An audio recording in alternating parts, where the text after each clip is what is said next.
Good afternoon and evening. I'm BTN Group Editorial Director Elizabeth West, and I'm excited you've joined us today for BTN's Diversity, Equity, and Inclusion in Business Travel Virtual Summit. For our final session, we'll talk with United Airlines recently retired Executive Chairman and CEO, Oscar Munoz. Munoz was the first Latino to lead a U.S. airline, which he did at United from 2015 to 2020. When he joined, he immediately embarked on a listening tour to understand the perspectives about the airline from field executives and frontline workers. His leadership was critical to transforming United's culture, as well as expanding its route map and making service changes that were friendly to customers. Oscar, welcome to the event. Oh, thank you. Thank you for having me. I mentioned in the intro about your listening tour because it really strikes me as being similar to some of the exercises we see happening in companies now around DE&I. Corporate executives, teams, really sitting down and listening to their employees and trying to understand the diverse perspectives of their constituents almost, and how they can serve their employees better.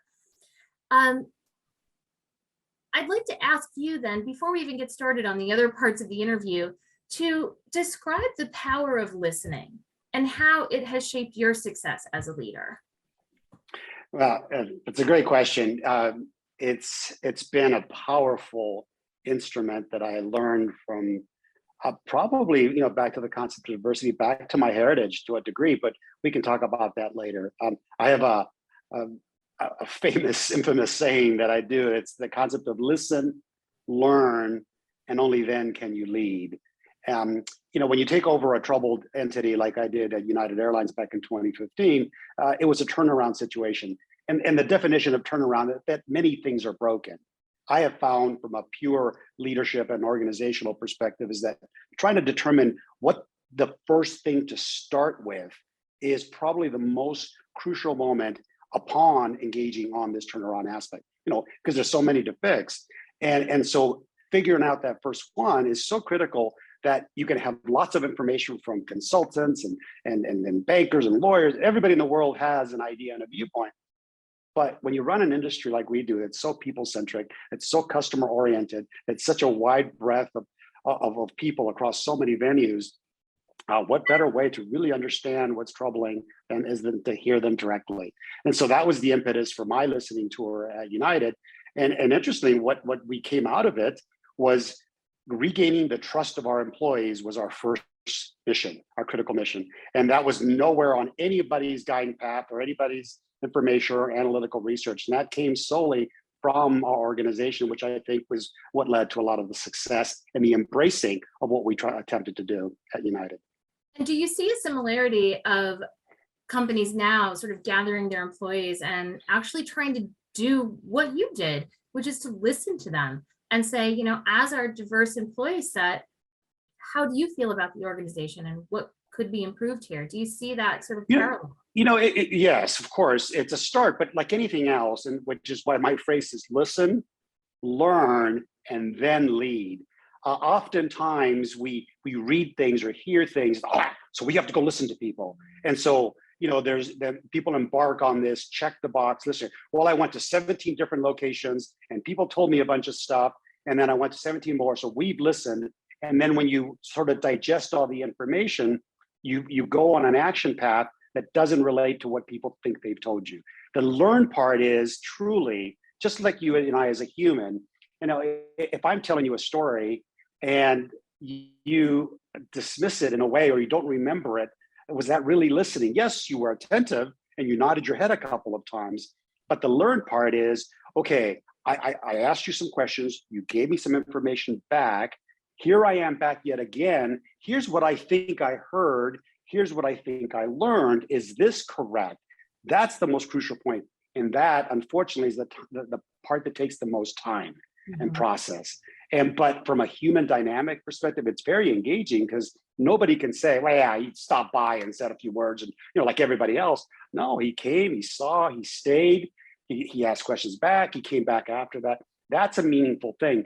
Why that's important? Because I always say in these listening tours, listen, I'm going to hear a lot of things. This does not constitute a concept that I am going to embark on fixing every one of those, or determine or agree with you that that's the most pressing point. I will reserve that right based upon a broader set of information. And what happens when you do choose a path that isn't the path that they would think, you have a venue. It wasn't like he didn't listen or he didn't care. It's like he said he was going to go figure out. I now am going to hopefully trust him that he has broader and bigger information from other sources. And that's why we're embarking upon this path. I mean, when you take over a corporation and your first mission is to regain the trust of employees, I can guarantee you that investors, customers, board members, a whole bunch of different people are like, what the hell are you talking about? Because that doesn't, but the issue at United was clearly that. I think 8 CEOs over the course of 10 years, right? So a lot of directional, sort of flagellation with us. So this was an important part of that. So listen, the learn part is most critical. So to your question, what people are doing, I always emphasize that aspect of that, especially in something as sensitive as diversity and inclusion. Don't pretend you know how people feel. Don't freaking tell people how to feel. Well, you shouldn't feel that way, right? I mean, it's such a hard part because it's so emotional. And until you've been through it yourself and understand those feelings, it's hard for folks to really understand. So it has to be done in a very thoughtful, really truly listening and going back and forth with those conversations to make people feel like you really do truly care. And with an obvious sort of caveat that you can't fix everything immediately. What is the most pressing thing that we can agree to work on and then work through that? Great. Thank you for that answer. And I'm going to actually return to that similar concept at the end of our interview. So we'll hold on that for a minute. I mentioned also in my intro, you were the first Latino to lead a U.S. airline. What does that distinction mean for you? Because I think it probably has a lot of layers, personal to organizational, even social. So maybe if you could address on some of those levels. Sure. And again, I don't mean to be dismissive about that. I take great pride in being the first Latino to run, frankly, I think any airline organization. But at the same time, it's a distinction I really hope to lose, or at least share, as more and more diverse leaders, rise to the top of not only our industry and aviation, but industries as a whole. And you're seeing more of that. And I have another phrase. It's like, I hope to be less the exception and more the expectation. Because diversity and inclusion, right? That having young folks of all races, colors, sex, creeds, and walks of life see people that resemble someone like them at positions of authority or power, or whatever phrase you may want to be, is an impetus for them to drive to go to school, focus on those things. So I really look for it. So that the multiple layer is this longer term value aspect that this becomes an expectation for kids at a young age, and they'll drive to it because as much as we're going to talk about diversity and things that management can do, the individual human being has to feel, the power, the end objective, yes, I can do this, even regardless of where I come from. That is the true value of diversity and inclusion. And I think that's a part people forget oftentimes with all the forms and processes and systems we put into place. There's a human involved that has to have that drive to, and be felt, makes him or her feel comfortable in pursuing those sorts of things. Sorry, I get emotional about these things because and you have to make a person feel that they're integrally part of that process, not just a name on a form, right? So so as that sort of ladder to success and to be a part of that, why don't you share with us a little bit of your background in terms of the moments or the people in your trajectory that made you feel that this was on your roadmap, that they believed in you and you were a part of this? Can you tell us a little bit more about that? Yeah, so this could be an hour-long conversation on its own. We're in the final chapters of writing a book where I'm going to be talking a lot about this. And another phrase I use, Tennyson's Ulysses book is I am part of all that I have met, has always resonated with me because I think one of the things you learn in being of a diverse background or an immigrant or not quite with the flow with everyone else is you just learn to work a little harder and to really adapt and listen and learn around you so that, initially just to fit in and then eventually to stand out. But in the process along the way, you also have to make sure you open yourself up and that people notice you and will come and give you advice, counsel, and such. And I've been forever blessed. And this is the hard part this is the part that's hard to teach or advise, because why did people reach out to me and give me certain guidance? So I had a maternal grandmother that I strolled around all parts of Mexico with her while my mom was getting settled here in the country to bring me over. And the hardest working person I ever knew. I never complained. Died at 92 years old. The physical ailments that she had over her years, I never once heard her complain. So in my worst days, I think of her and what she went through. So it's like, okay, you know what? I don't have it so bad. So there's people like that influence me from just a young age to work hard, diligently, not complain, and do your part. And then there's folks that just found you along the way. My high school counselor who just caught me in the hallway and asked me, "Hey, Oscar, I saw your test scores. Where are you thinking of going to college?" And my answer, given my background and where I lived and my community, my answer to the question was a simple, "What's a college?" I mean, and that is telling in so many ways, because that's the issue of diversity and inclusion in our country and everywhere. People aren't aware, and as they become aware, the next issue is like, well, yeah, but it's not for you. Right. It costs money, it requires this, all that sort of stuff. And that's where the breakthrough has to happen at such a young age. So I've had such wonderful people over the course of my life, early on, through education, certainly in my work environment, where they coach corrected, where I was trying too hard in too many ways, because I was trying to, again, fit in and stand out because I was different. And when I finally learned to what I call swing easy and be myself, is when I really began to have my career take off. So there's a ton of value systems in my head that I've developed over time. So stay tuned for the book and you'll hear a lot of that. All right, well, we will. I hope that's helpful. Thank you. So at BTN and throughout this symposium series that we've done for the past couple of years, we've been telling stories about bias experienced during business travel. I don't know if you have an experience that you can share with us, but I think in many ways, those of us who have not necessarily experienced this are surprised that these things do happen, still happen, and will continue to happen. And I don't know if you have a story that you can share with us. That's just kind of a personal story. Yeah, no, I have stories, of course, like every immigrant family, every person of color or difference has something. We fortunately to this day still have a lot of bias in our culture, whether it's real or not, or we all talk about the stuff that we don't even notice that we do sometimes. So it clearly does happen, and I hope less and less so in our industry in aviation. From a guidance perspective to people listening, rather than recount everybody likes to tell these horror stories, and I have a couple of them that would be amusing, but I don't think they're necessarily helpful. Yeah, that stuff happens. Do people mean it? I don't know. Are they unconscious bias? Yes. And so the way I've approached it, and I think this again to the value of diversity, you hire people that are diverse in nature, and because of that, you are naturally going to be a more accepting environment, because the people that are in your midst are naturally attuned to this sort of thing. They're less likely to treat someone else differently or badly because of their own background. A case in point that I would use there, and it's very different from color and sex, but Special Olympics. We had a situation with a special needs child who didn't exhibit any visible I'm not trying to think of the word, but the difference, yeah.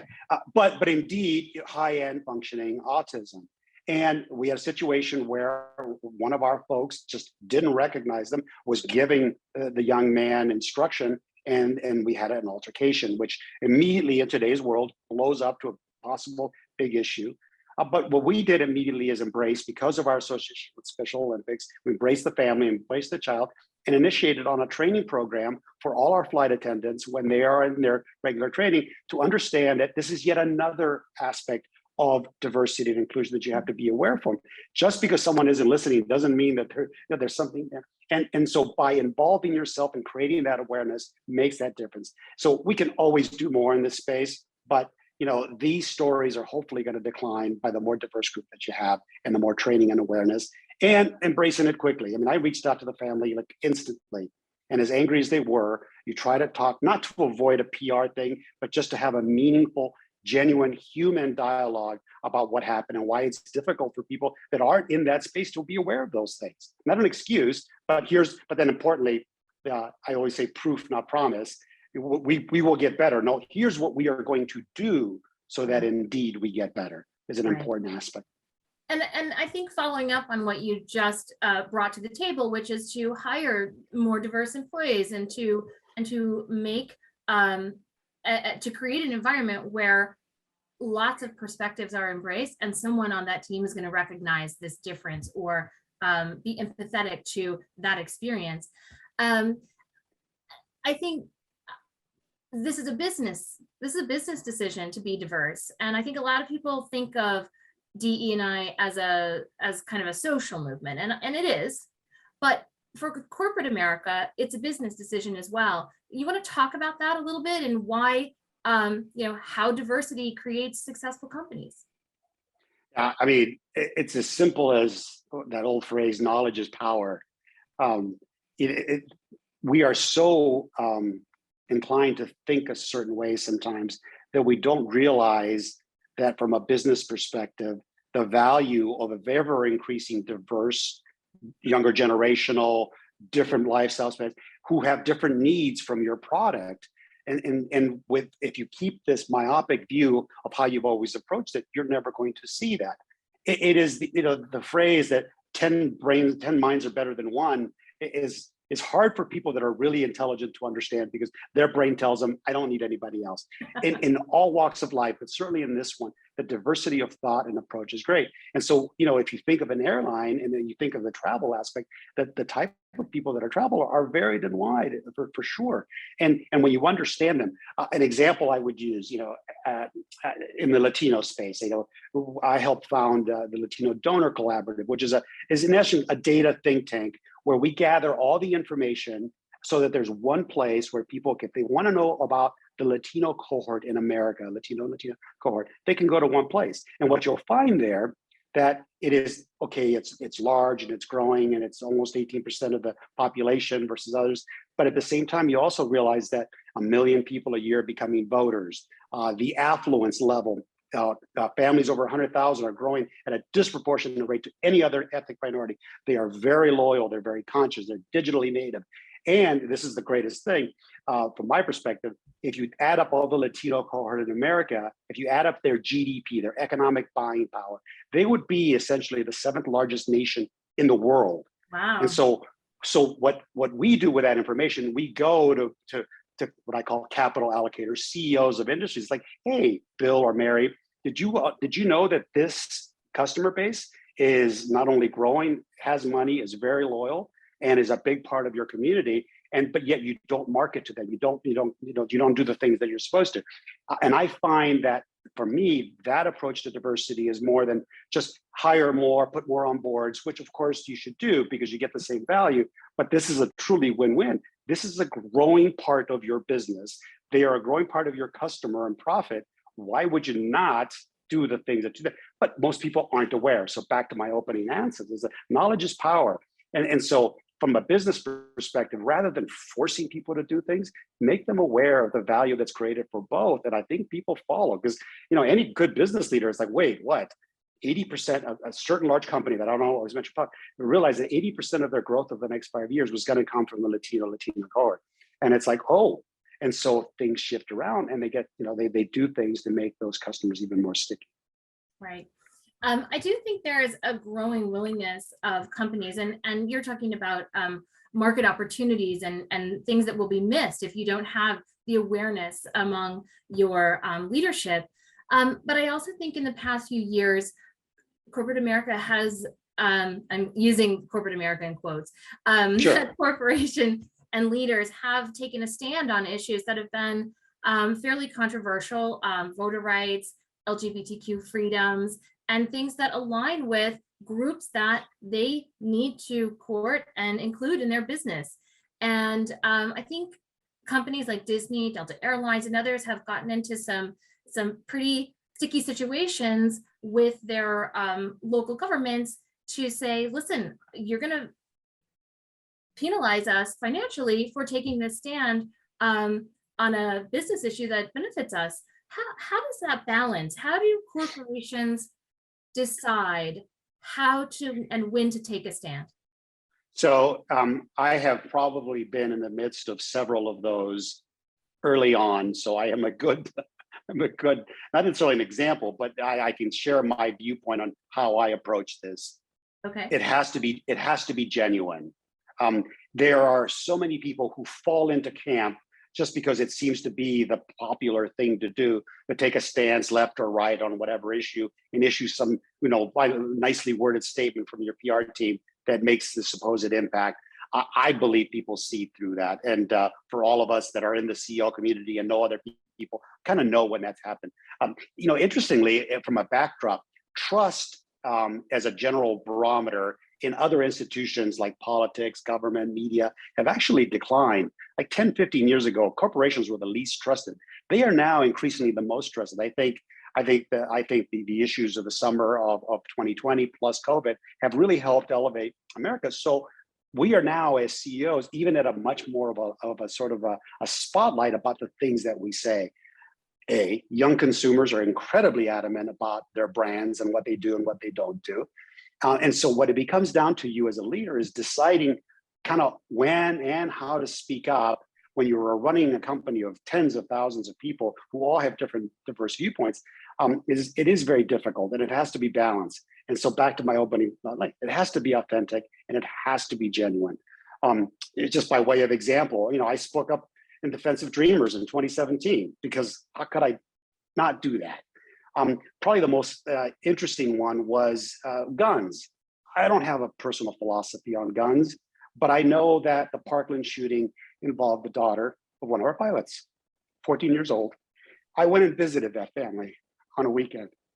And to sit there with a mom and dad and a young son, how could I just stand by and offer discounts to all these people going to this NRA convention?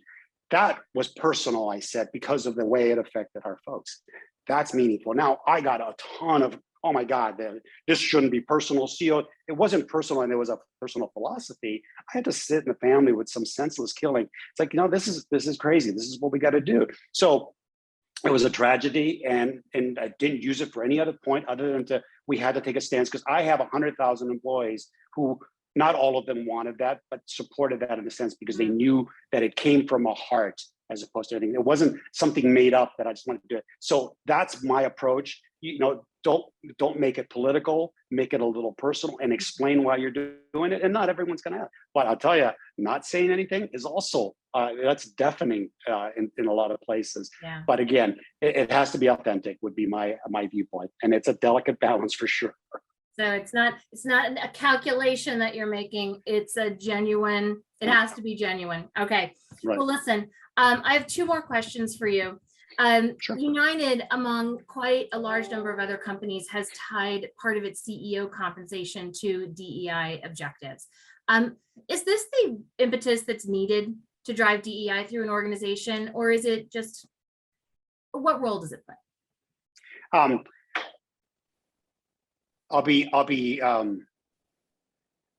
It is important. I think it has to be brought forward.